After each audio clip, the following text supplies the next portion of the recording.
Okay, everybody, welcome to OPM. The Supporters Fund presents the Founders Funding Couch.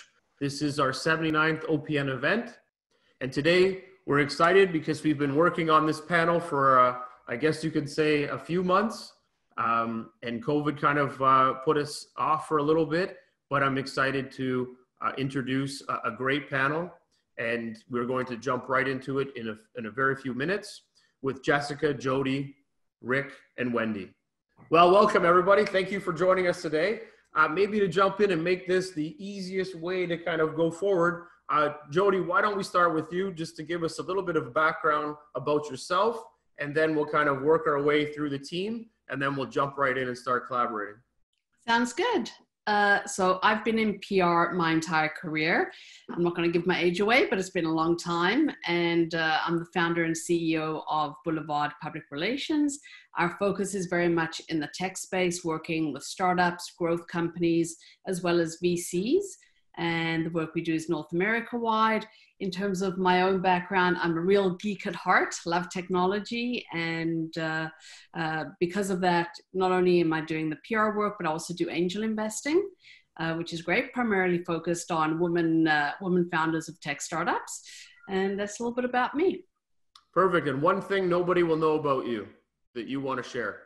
One thing that I've run 4 half marathons. Brilliant. That's awesome. I always like the thing that someone has, you have to ask the question that somebody doesn't know, which means that everybody won't know any of this. But the reason why that's good is because now I have a point that I can bring to you, and I will intrigue you this way by saying, I've run many half marathons, except for now professionally, just on my own. And now I can collaborate with you. I just bought a new backpack for a water pack because I like to run long distances. And now I'm going to share that with you. And now we have a connection. So always a fantastic way to connect. Rick, you're up. Well, I once ran 26 miles in a single year. So I'm very proud of that. So my background is basically journalism, business journalism. I've been editor or managing editor of various publications, including the Financial Times of Canada, Profit Magazine, University of Toronto Magazine. So I've been the recipient of many pitches. I'm also a freelancer and a consultant, and I've done PR consulting for people, although not on a continuous professional basis. So I've had my share of rejections, but I've rejected more pitches than I've pitched. So I'm proud of that. And one thing that nobody will know about you? That was that running bit. My favorite sport is ball hockey, so I do know how to run, but only in very short, active bursts. Fair enough. So you're more of the what is it? Was it broom ball shoes? I think that was a popular thing they used to wear back in the day. Now it's ball, because the humidity was so bad in the arenas that we would play in, so we had to have something that would stick to the floors. But I used to play it a lot. I was a big fan of that. Yeah, very cool. All right. Outdoor street hockey is better because you can't hit the ball so hard because it doesn't bounce back off the walls. You have to run 2 blocks to get it back. I guess a little more exercise in there for everyone. Very good. Wendy, you're up. Hi, good to be here. So I have also worked in PR for my whole career, and I will also not give away my age, but about 12 of those years have been at Google when Google Canada first showed up in Toronto and then opening the offices there. So I've worked quite closely with engineers, developers, and tech for most of my career. Thereafter, working with startups in the community like Hubba, worked with Creative Destruction Labs, and have now moved to agency side, which is kind of interesting to be on the other side of the table. I've always liked to know different perspectives, and now I kind of know them firsthand. Awesome. And one thing about you that nobody will know. Keeping on the sports theme, I'm going to take it to the water, though. I like to wakeboard. But I'm also incredibly competitive on collecting steps. My highest has been 59,000 in one day. Oh, I'm like steps, like you're like one spot? No, you're actually walking around the city. Okay, that's amazing. Yeah. So that's probably what, 20K or something like that? I don't know. I didn't calculate it. All right. Some of it might have been running on the spot at a festival. Perfect. No, that's awesome. That's those are good things. Good things. Jess, how about yourself? So before I get started, full transparency and true COVID theme, you may or may not see a child or dog run through in the background. So just wanted to set the stage with that. So my name's Jess, and I've worked in PR and communications and marketing and that type of world for a long time as well. I'll stay with the ladies theme and not divulge how long, just to protect my age as we do.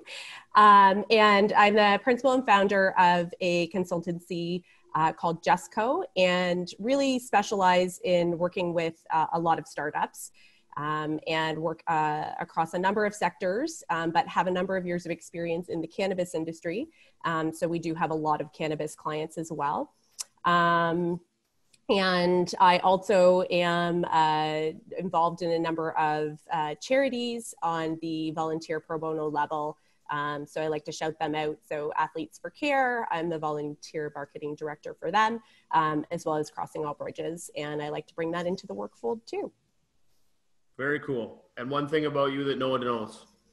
I guess we'll stay with the sporting theme because that seems comfortable. Like Wendy, I really like board sports. So I do snowboard, and I used to actually snowboard quite competitively, and I have my level 1. And then in the summer, I take it to the water as well, and I love wakeboarding. Very cool. Very cool. I haven't wakeboarded in a few years, but I'm still a fan, and anything on the water is amazing. So that's very cool. All right, so let's jump right into this. So the first question, I know we talked about a lot of stuff and there was a lot of points that we wanted to kind of dive into, but I think the first thing I have to ask, just because I just got off an interview with an angel investor, and the first question I'm going to ask is, Jody, what got you into working with startups? It is the hardest field. There is not a lot of money down there. There's a lot of people struggling to get through, and this entrepreneurship that everybody touts as being amazing, it's really tough. So what got you into this space? So what's interesting is from the time that I've been in Canada, I've really actually always worked in a startup environment. So when I first moved, actually, for those of you that are old enough to remember, I worked with a company called Delrina. This is kind of very early, internet days, still talking about faxing from your computer.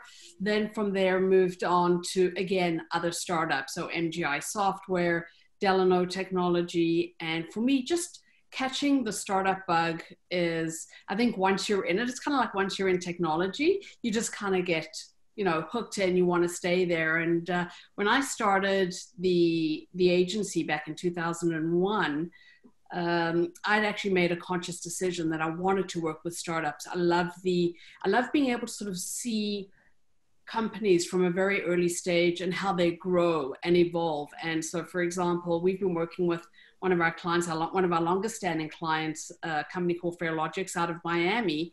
We started working with them 15 years ago.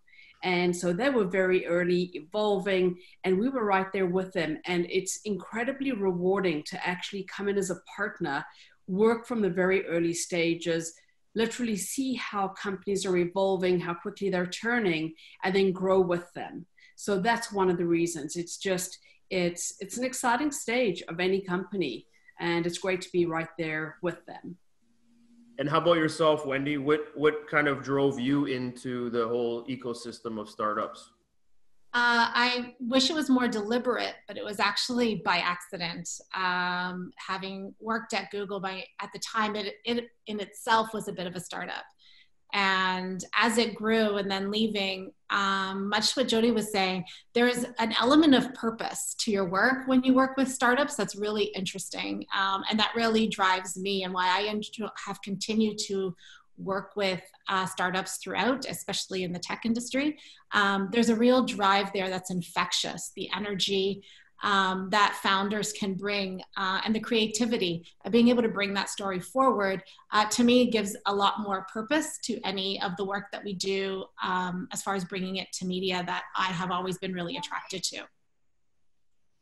No, I like that. And I think you both have really touched on a space that there's a lot of energy here. And when you're working with a startup, there is a sense of accomplishment when they start to work their way through each one of these phases. And you can see that in front of you and you're working with it. So you have to change with them as well. Did Jess, did you find the same thing when you've been working with startups, that you're kind of just slowly working with them, helping them shift their plans and their outreach because you're working so closely with them at that early stage? They're more shapeable, if you will, or they're more amicable, if that's the case? Yeah, I mean, I echo what Jody and Wendy said. I really think it's awesome working with entrepreneurs and fellow entrepreneurs because they're really passionate and they really believe in their company and their product, as they should, which is awesome. Oftentimes, another added challenge is there's usually limited budget. So believe it or not, I actually like working with limited budgets and getting creative. It forces you out of, working with a big, Coca-Cola is somebody where you have all kinds of budget and doing things status quo. Whereas I think when you're faced with a very lean budget, you're forced to be creative. And then I will bring in, my cannabis experience has been really interesting because working with startups in the cannabis space has been an added challenge because of the legislation and the different barriers for being able to market. Now, what's super exciting on the PR side is PR is a area that you can utilize, and I've utilized it with a lot of startups and then cannabis startups that is compliant, that you can do when, you can work around some of those marketing regulations. So, just to chime in on the PR front, PR is such a great asset for a lot of startups because it can be quite affordable for companies or startups that don't have this giant ad budget to just place paid ads everywhere, whereas they can do that through earned media, which can be quite advantageous. No, that's great. And agreed with that. I love the fact that I almost want to I don't know if you can do this on Zoom, but just put some lights around you that just bling bling so that everybody can see this. Limited budgets. We like being creative and fitting inside this space because that's not really heard of very often, and especially when it comes to early stage companies. That's exactly how they're shaped and formed, right? They're working on little budgets here and there, but they need to get the most out of it. And I think everybody on this panel is probably realized somewhere along the line is that what you do now is going to build for the future, and it's going to build a bigger client if you can get them through that funnel. And I think, Rick, you come in on this kind of opposite side of all of this. You're in on this whole different direction of what you're doing with startups. And how do you feel that kind of fits with how you're working in that space?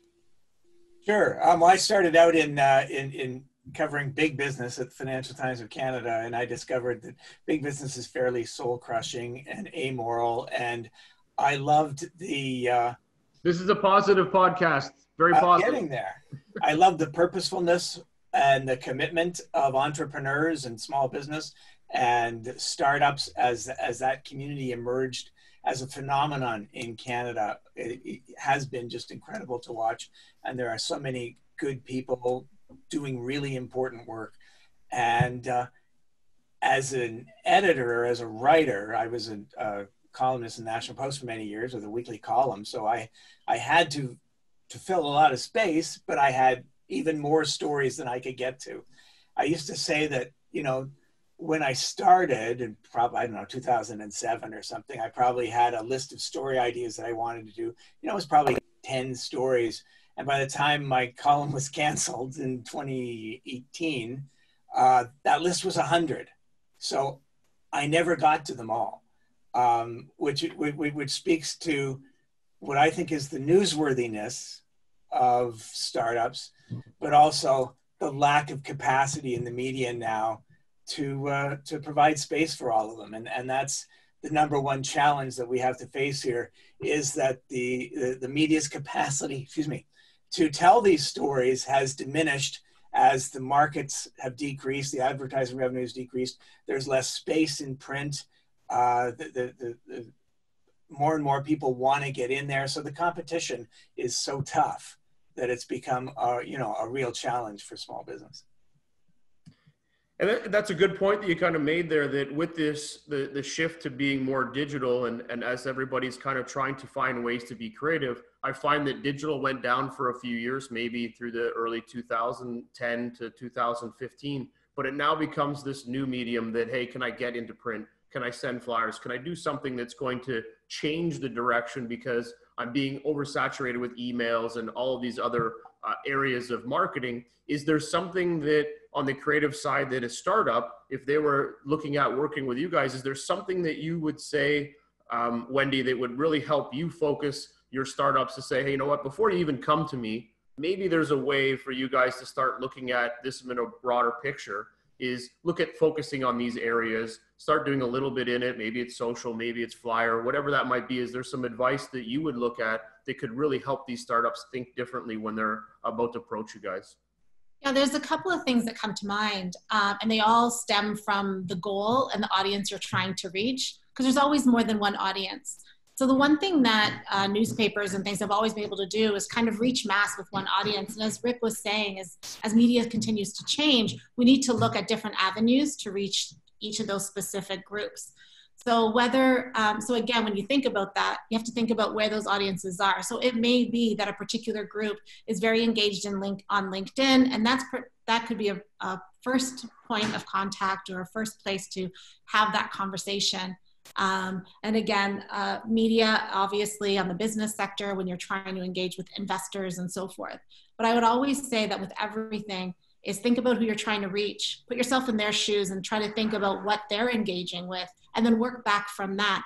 And you'll find that there are many different avenues to tell the story in a way that really connects with the people you're trying to get in front of, whether it's like educating them or attracting them to invest in your business.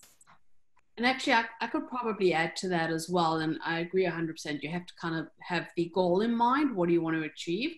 But if you think about some of the elements that you need to actually be successful in PR, there's a lot that you can do digitally beforehand. So for example, go on Twitter and create a list of all the media who are covering your space and start reading what they're writing about, so that when you actually start developing your story ideas and you actually engage with an agency or bring PR in-house, you actually have a good sense as to what they're looking for in their stories. It's not just a matter of, you know, looking at something that's been done and going to them and say, well, you didn't include us, can you write about us? But actually reading their stories, understanding what they're looking for in a story, and looking internally, do you have that? So for example, a lot of media, and obviously Rick can speak to this, but a lot of media will want to speak with customers. They want the startup story told by customers. So go out to your customers. What's interesting? What have they been doing? How have they been using your technology? What have they done that's different to anybody that's out there? And build some kind of a story with them. And then go and look at some of the third parties that are maybe industry analysts. How are they covering the space? What are they doing? And for example, is it somebody that maybe you can build a relationship with? You don't have to have a paid relationship, but is there something that they're doing that you can then leverage once you're actually ready to fully engage with media? You know, you brought up a great point, well, a lot of great points, but we'll focus on one of the great points. And you mentioned learning from other people in the space, figuring out what they're doing. And I can say that when I started to do one-on-one interviews or panels, I started to, well, over the years I've watched a lot, but I really honed in on learning more about how did people ask questions? How did they pull out information? And I can say that there is a lot of great learning you can take by just analyzing sectors or people that are doing certain things in a space that you want to get into and being able to create that content. So if I'm going to shape this content, is there, Jess, is there a way that you kind of look at this when you're storytelling to get startups to better understand how to shape a story? Yes. So I think maybe even an ongoing frustration sometimes, depending on who you're working with, can be from the PR aspect, helping companies understand that our audience is media and what do they want to hear. So everyone, obviously, as they should be super passionate about their company and think it's awesome, or their product, whatever that may be, goes without saying. Often when engaging with companies that maybe aren't as familiar with PR, they want to put together pieces that are very salesy. And so I constantly do have to gently remind clients that, yes, your product is awesome or your company is awesome, but it's how you tell that story in a non-salesy manner to the media. Often where this can become a little bit of a challenge is when you're putting together press releases, because again, often clients view it as a little bit of they can turn into sales pieces very, very quickly. So I would agree with Jody and Wendy that it's really understanding the audience for us is media. Of course, there's an end user, and of course you want to use what you're doing to create company conversions. That goes without saying too. But it's how do we get the media's attention? How do you build into that hook to the media so that they are interested, or what makes it valuable to them? So I don't know if I really directly answered your question, but I think that should be an ongoing thing to flag for companies. And sometimes I have to say, it's not that I'm ignoring you. I didn't ignore you on that call. I didn't ignore your comments in the press release. It's that I just genuinely don't think it should be in there because it's not a sales pitch. And Rick would probably ignore the press release if I sent it to him and it was written in such a fashion. So that's just one, tip or one sort of ongoing challenge that I find, or not even necessarily a challenge, but a dialogue. And I think that's one thing for companies to understand too. If you do have a good PR person that you've engaged with, that they will push back on your salesy messaging and really take it down to the audience that they want to pitch to and make it work for them. I'd love to take it back to first principles. And it's really important that any business owner of a business of any size understand that nobody cares about you. Your story isn't interesting to me. You have to prove, you have to demonstrate, you have to convince me that there's something interesting in your story, which means you have to understand the language of the media. You have to understand what moves writers and editors to be interested. And that's great accomplishments, awards, being first, being best, having an incredible impact, saving somebody's life.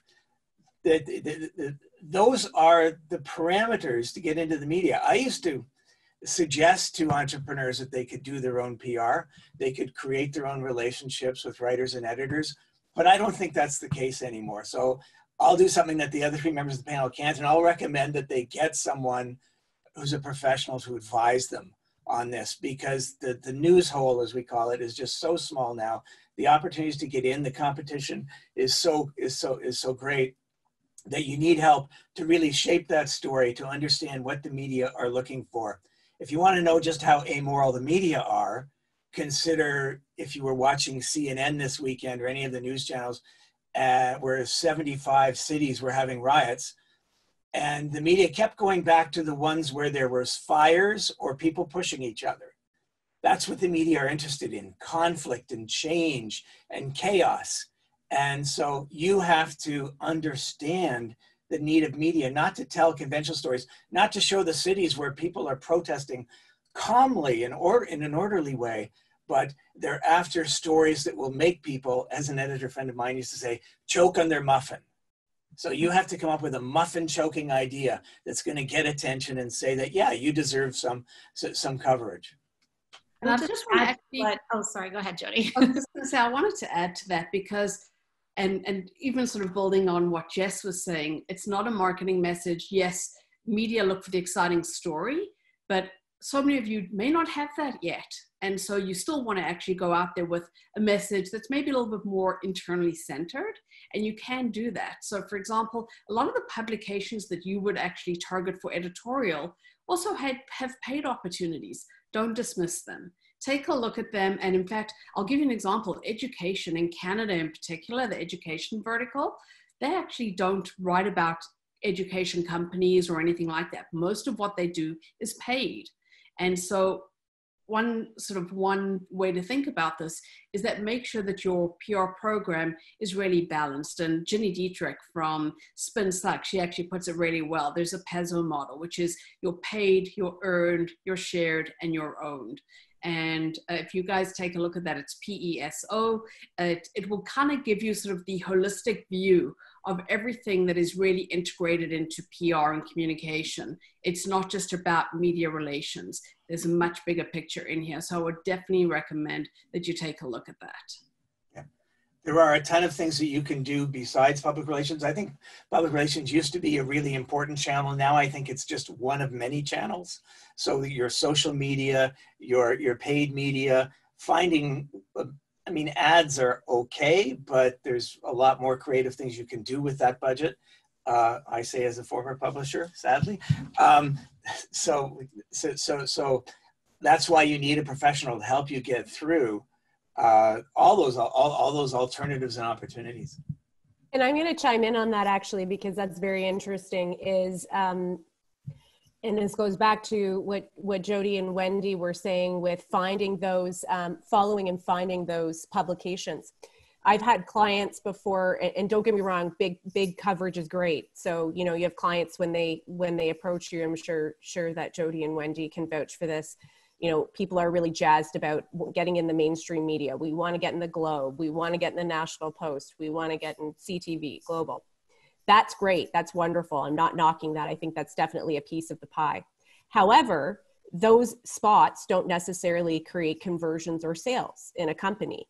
In fact, entrepreneurs are shocked to see that they could be on CTV, let's take an example, in an earned capacity 3 or 4 times and see not much of an uptick, if any, in their conversions.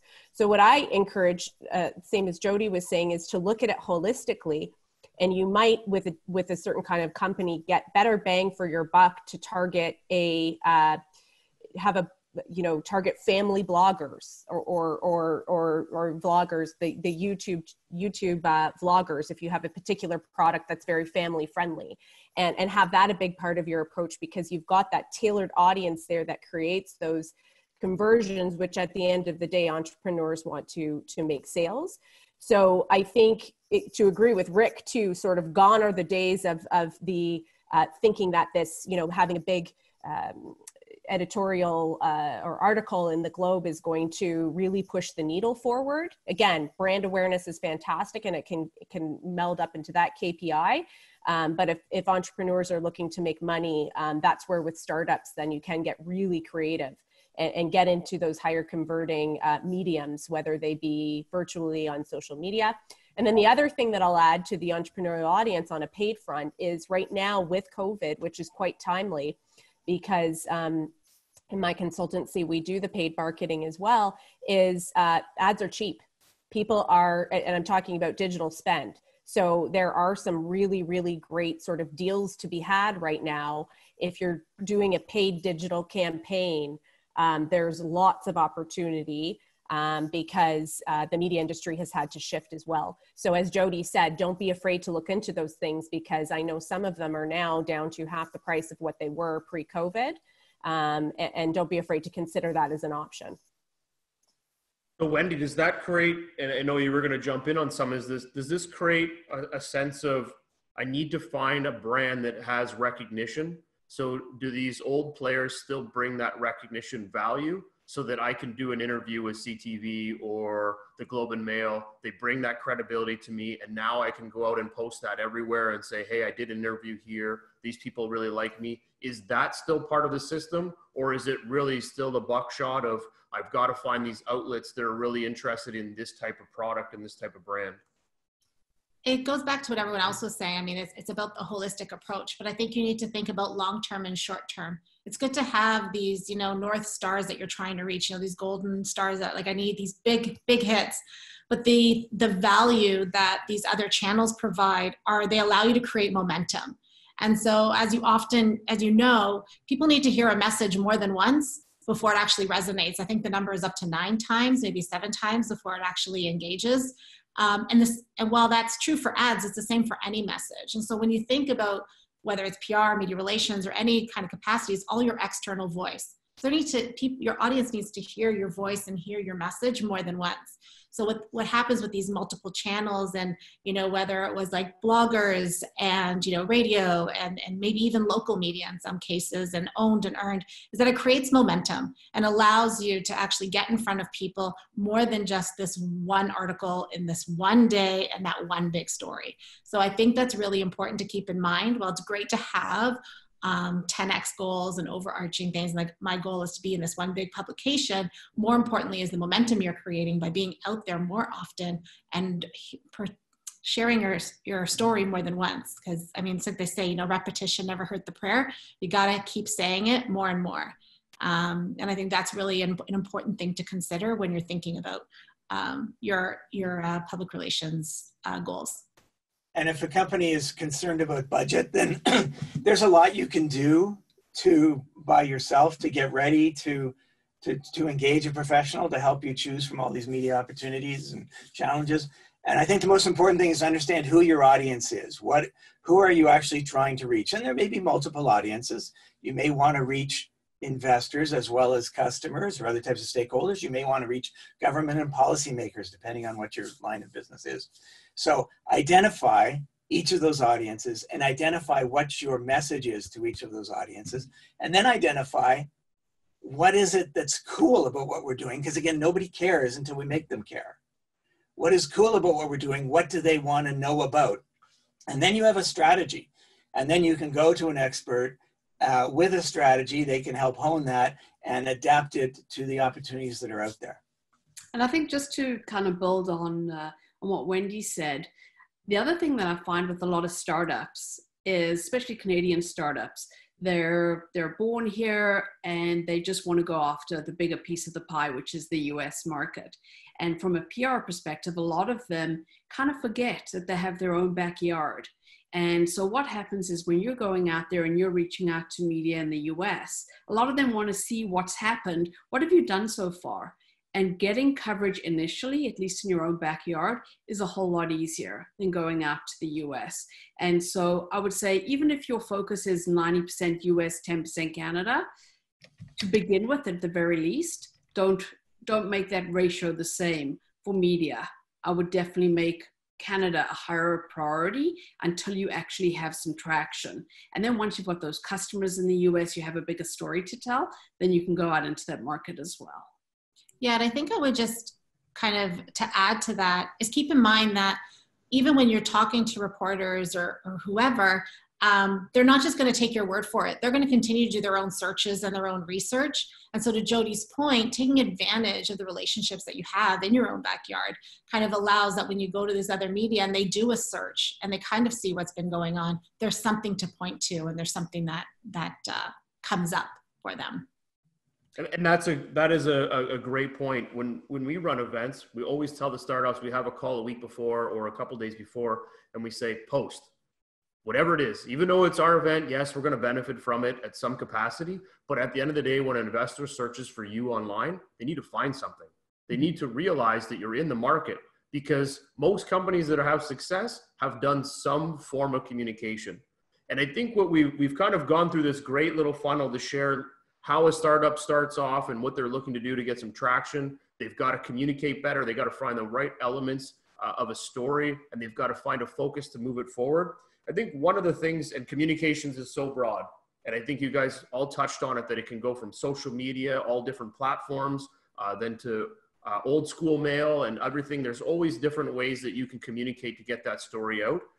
Is there a way that I can start now thinking for the future? So I want to be somewhere in 3 years. I want my company to be further along. I know I'm going to live 3 years in this company. What things can I start now? And is that focus around community? Can I build something in the community? Can I do something in that aspect so that I'm not selling to people, but I'm helping people come to me because I'm giving some value back? Is there any suggestions that you might think of, Jody, that on your side, you're like, yeah, build this and this people will start to congregate around it, and this is really helpful?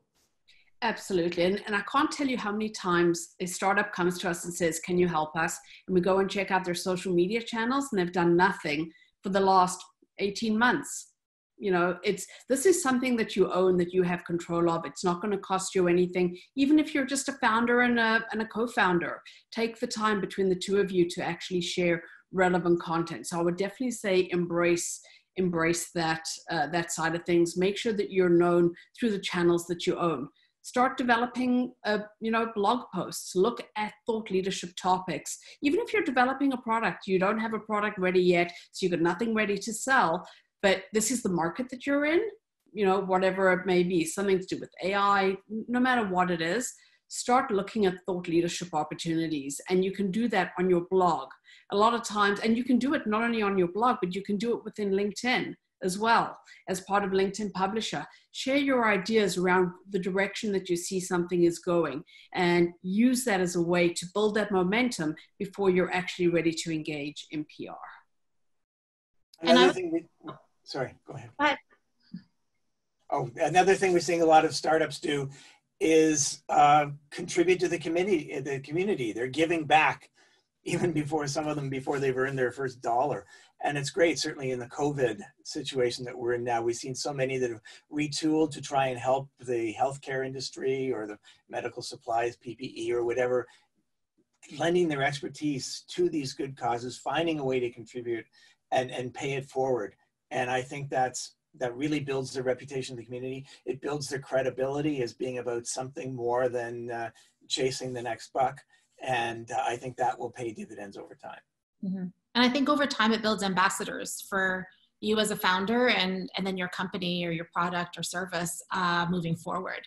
I think Toronto has a very vibrant startup community, and you really see how they all kind of share and work together. So very much be engaged. I would just also add to what Jody was saying, that if you have trouble with coming up with unique ideas to write blog posts, even just commenting on other articles within LinkedIn, showing that you have a point of view, engaging in an existing conversation, if you're not ready to start your own, as you would say, is also a good way to continue to, test messaging and see where it lands, but also bring your name forward to people that are interested in the same topics. And LinkedIn groups, for example, is a great way to do that, or threaded discussions on Twitter. So absolutely, I would definitely recommend that. And obviously Facebook groups is another place as well. And again, if budget is an issue, there's a ton of unemployed writers and underemployed writers out there who can help you hone your message, edit your message, discuss strategy with you, et cetera. Yeah. No, I like that. To start off, you don't always have to go out there and just do big media campaigns and blast the world. I think you got to create a little bit of a niche for yourself and be a thought leader yourself in this program, which is I can start adding my comments to other people's. I think I saw someone wrote on LinkedIn, it was the other day, was just do it. Just say something and don't be afraid of it. Don't let somebody beat you up for something that you have an opinion to, especially if it's an area that you're trying to focus in. And I know that's hard. Trust me, it's very hard. I overanalyzed. I probably took an hour to make one post, because I'll rewrite it 400 times because I'm like, oh, I don't want to offend this person. Oh, I don't want to say this. And it takes a lot out of you to get there. But once you start to get that creativity going and start to funnel yourself into that space, you'll start to see that people start to follow you and they start liking your content, which means you're becoming a thought leader in that space. And I do really think that that's an amazing way to look at it, is just go out and start making little feelers, put some content out, and don't look back and just keep trying to feed the system. So I support that, Jeffrey. Just one thing, Yep. Never, ever write anything and publish it without someone else looking at it, please. It doesn't have to be a paid professional. It could be someone on your team or something, but just make sure someone has a look at it to make sure it's appropriate, to just fix the spelling or the language a little bit. Don't just rush it out there. And just one point to add to that is if something made you angry, write what you want to do and put it away, and go back in another couple of hours and read it before you publish it, because what you say and do on the internet stays on the internet. And even if you delete something, so to Rick's point, just be cautious around what you do. Yes, go out there and share what you want, but when the timing is not correct, hold back. And also, just to, I think to your point as well, is it's more about progress versus perfection. It really is. And I like the 24-hour window. If you've got something that's heated, give it 24 hours, because really at the end of the day, nothing is that urgent that you need to get it off your chest, because you don't know the recourse that's going to come from that. So all valid points. I love it. So now you've kind of got through this, you're really pushing out, you're getting the communication out, and it's starting to flow. Now you guys come into this because now I've kind of, as you mentioned, there's people that haven't done anything over 12 to 14 months. They need to get some social out there. So now they're starting to do this. They're getting some traction. They're getting some interest level. Now, how does one engage you guys as a way to come in and help me? Is there a criteria that you look for, that they have to have maybe a threshold, they have to have some sort of ARR going on, or MRR, annual revenues, or monthly recurring revenues? Like, do they have to have some of these criteria in order to engage with you? I get there's little budgets, big budgets, all those things, but what is the criteria that you guys look at and say, okay, I've matched the story up, I like the entrepreneur, they're feeding the system, we're ready to help, we can jump in and do that? Is there something where you guys say, now we're ready. Come see us. So one of the things, go ahead, Jess. I was just going to say for my consultancy, I think one of the things is just having a business plan. Really, if you have a business plan, that's fine. Believe it or not, I have a lot of people who approach me without a business plan. And then I would also say a big thing for me as well is passion. So that passion piece. So really believing in their business and believing in their product would be kind of where we start at. I know, again, I'm a smaller agency, so we don't have a lot of really hardcore criteria. And actually, I like to keep it that way because I think there's a lot of people out there that have some really exciting ideas and they need help and may not be as sophisticated. And then I think there's an opportunity to sort of guide them in the right direction to say, okay, why don't you go and get your business plan ready or do this or do that and then come back to us. So for me, it's essentially, you know, have you figured out your business and are you very, very passionate about it? And those are kind of the two criteria in my neck of the woods. And from my perspective, I would say one of the key things that I look for is I don't want somebody who comes to us and says, I have something, we want to take advantage of a news cycle.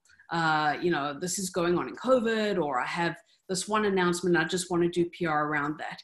PR, you know, no matter how small your budget is, there is still PR work that you can do. And the challenge is going and spending this budget to do one little project is not going to get you what you're looking for from a PR perspective.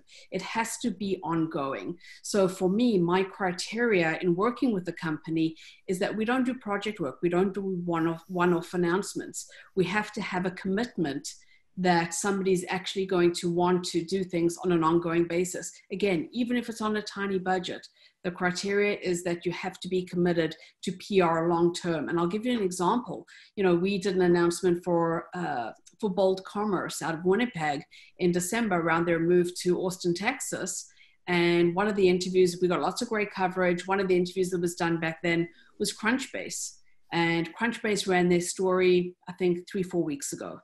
So, and this is from December. So again, it's looking at PR with a long-term perspective. It's not just for the short term. It's not just for now, because you're wasting your money. Take that budget and allocate it to something else, to marketing, but really sort of look long-term. I think the other thing that's really important is if you are the founder or CEO, get involved in PR.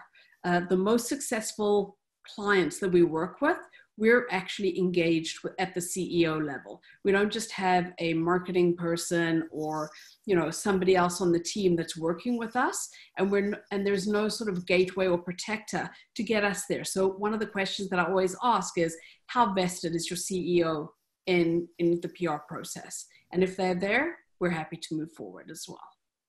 Yeah, it makes a big difference when all the players are committed and involved, because there are times that require fast turnarounds, even though things may take a long time to show up because we're working with multiple calendars and stuff. But yeah, to the same point, I think it comes down to a commitment of time on all places. And I think it needs to be a personality fit as well, and understanding that you're going to be working really well together. And there needs to be that element of trust. Because whether it's big budgets or small budgets, I think that, you know, you need to look at your PR team as an extension of your existing team, not as just like an external task taker. I find that typically those relationships don't work as successfully. Yeah, and I just echo too, the nice piece with having direct lines to CEOs and founders is that there is such a strong thought leadership narrative right now that you can tap into. I could probably look at my entire startup portfolio, and I don't think there's one that's not doing thought leadership at a senior level. So I think that's such a huge, strong thing. And I echo with Jody and Wendy, that is a criteria. I refuse to do anything short-term as well, because it's simply impossible. And the news cycle right now too, particularly with COVID, as Jody had mentioned, it can be a very long time before the story you pitch comes to fruition.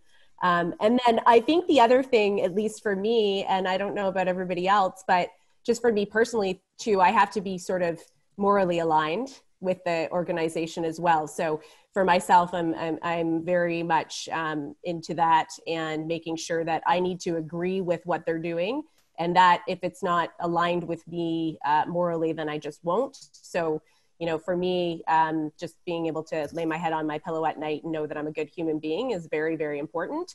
And so I think, you know, what that means to everybody is different, but I think that would be unique to each agency, where some may be willing to take on anyone depending on the budget, but there may be things where we may not work with a certain organization because we don't really truly believe in what they're doing. No, that's fantastic. And I want to kind of, I think there's one thing that it keeps coming back to that I want to really iterate on, is that it really takes a good story to make all of this work, and that the story has to be culminated by a lot of people, from you guys to inside the business to the CEO and everybody working together to really build this on so that you can have it come out in 6 months and still be in a good position to receive that media. And that story has to be something that's, you know, as Rick said, it's the muffin choking story, but that's a long choke. So I think that we really got to figure out is it's how the can leader that chokes, not the person who tells the story. Okay, fair enough. But as long as that we can shift this story so that it allows it to morph and change in time, but stay behind the principles of what this company's looking for. And I think to give an example that I was thinking in my head is that when CNN's talking about a story, the first story that doesn't come on is they're not pitching you about CNN. Hey, we're a news outlet. We do this, this, and this. They just tell the story. And the story is heartfelt or whatever that might be, but it usually has some context that will get you interested in it. And I think that a lot of startups tend to think that it has to be about them and selling, because they think this is the only opportunity that they're going to get to spend those dollars. So I think there is a really a way that they have to find the nugget inside their business that isn't about selling, but is about the longevity of the problem that they're solving, to get people to get behind them. And I think we talked about tying in that community and everybody else that will eventually all get on the same bandwagon so that they can become huge and massive as time progresses. So in taking that kind of context, one thing that I'm curious of is when you talk about media relations and being able to pitch you guys, is there a storyline that you really enjoy? Like, you know what, it's got to be tech and it's got to be about saving people from COVID. Like, is there something that really will get you guys wanting to queue up this story and not get put on the back burner for a later time period? And maybe Jess, you want to take a crack at that? Oh, that's a tough question. I mean, I guess for me, again, like I'm at the point where if it aligns with me personally or my personal passion, then it definitely is easier to pitch. So, you know, for me, have a very strong ties to the healthcare community and healthcare tech, cannabis and medicinal cannabis, very passionate about that. I do autism advocacy as well. So I'm very interested in, you know, working with a client that's doing AI detection for early intervention for autism. So things of that nature that really like get me going, that's always much easier to pitch. Not to say that there's not things out there that I haven't even thought of, but I wouldn't say there's, you know, one particular thing. There's just things that I've been able to get or attach or align myself to because they happen to align with me and my own sort of personal experience. And actually, you know, I think that's a super cool sweet spot to be at, really, for anybody in business, right? When you can use those clients or align with a client, as Wendy said, you know, have those conversations with a person. You really should be able to feel comfortable with the person, obviously, that you're doing PR with, and feel that they have this shared passion for your product or your organization. And I encourage people who are looking to that, you know, shop around, interview a few people, see what's the good fit. You know, someone might be great for one organization and not so great for another, depending on their working style or their passions. And some might better align more so. It's kind of like aligning up an investor. We do the same. We try to align an investor that fits in the space because they'll move quicker and they'll have more interest, more creativity because they've been there, understand it better. I think trying to take somebody from an outside market into, say, tech when they've only been doing services, it might be a lot harder and a slower curve to change. Is there anything that, Rick, on that side you can share? I think the thing that I mostly look at is what kind of a difference are you making for your customer? Just what is the benefit? Are you solving real problems? Are you helping people or organizations connect to opportunities they haven't been able to before? Are you helping them be stronger and more resilient? Are you saving them a ton of money? I mean, that the benefit you provide your user can easily be a social benefit that gives your story resonance. And that's what I like to look for. Also, just to kind of add to that, aligning with what's going on in the news cycle currently. And to give you an example, so one of our clients is a company that most will probably know in the startup community, a company called Touch Bistro, and we've been working with them for many years.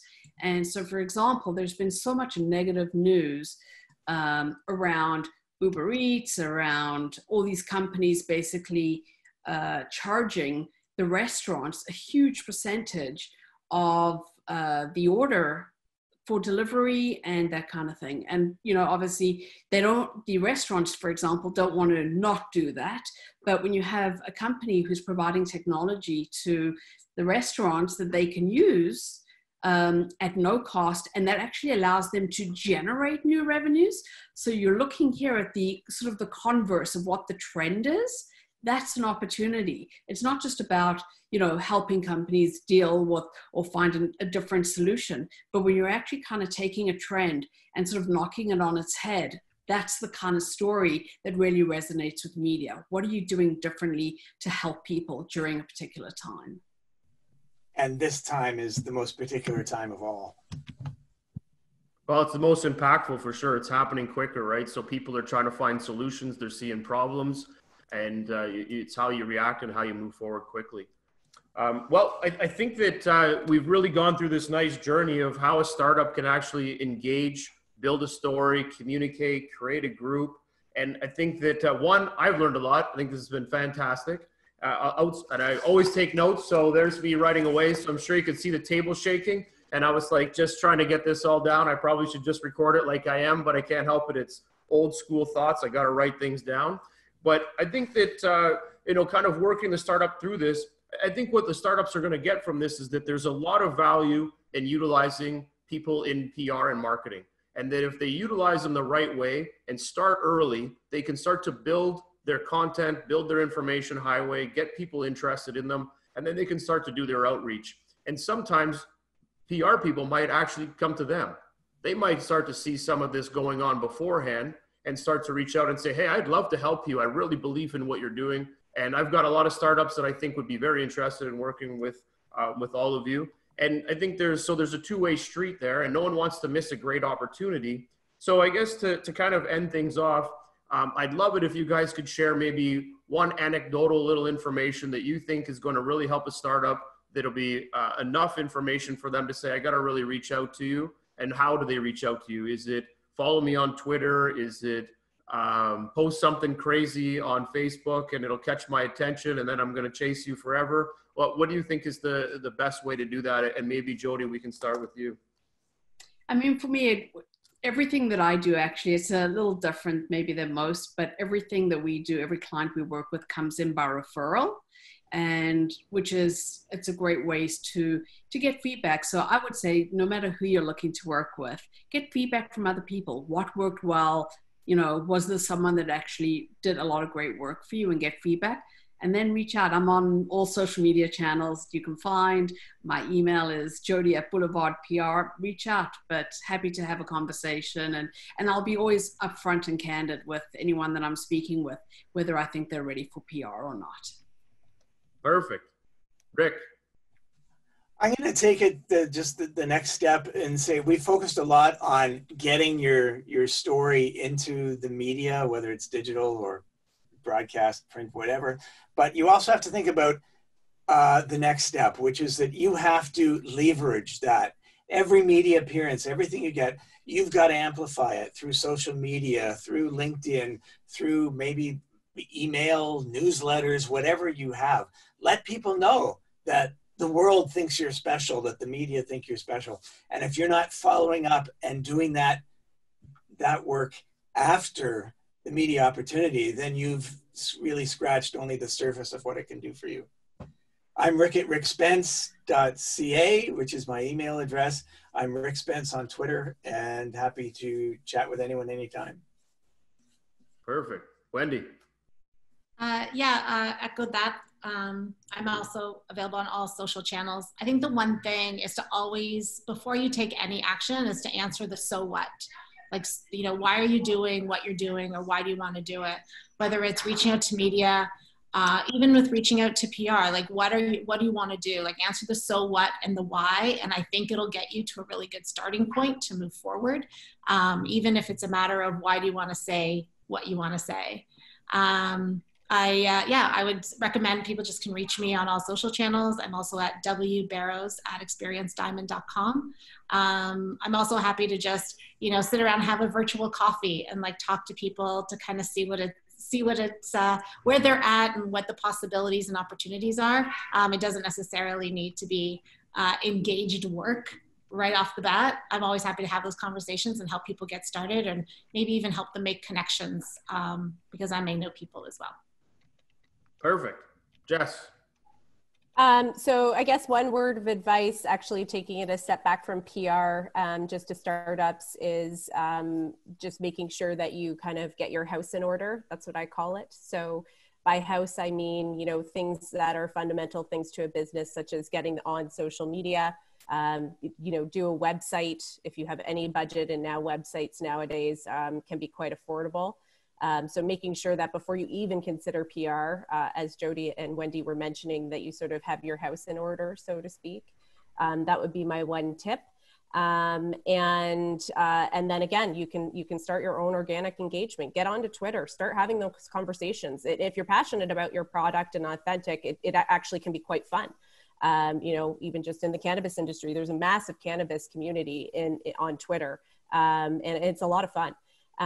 So those would be my tips. And then to reach me, I'm on social media, on the various, through my name or at Jess M.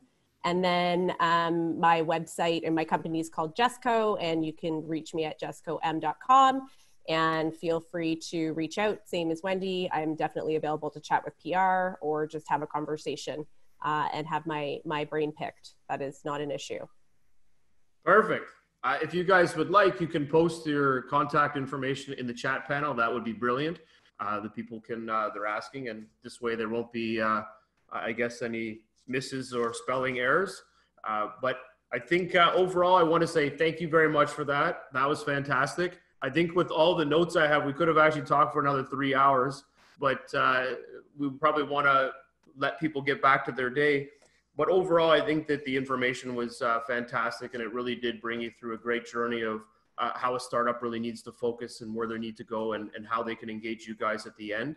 And I think PR is a valuable process when you're trying to get into communications and really help your company take to that next level. And hopefully everybody will engage with you guys in time and be able to utilize what you guys are great at.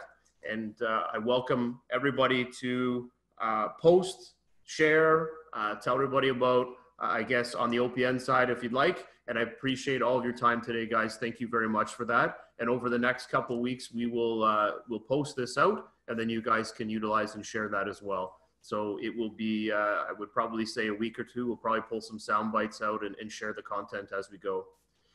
So in the future, love to have you guys back, and we will. There'll be lots of other things we're going to do over the upcoming months. But again, thank you for your time.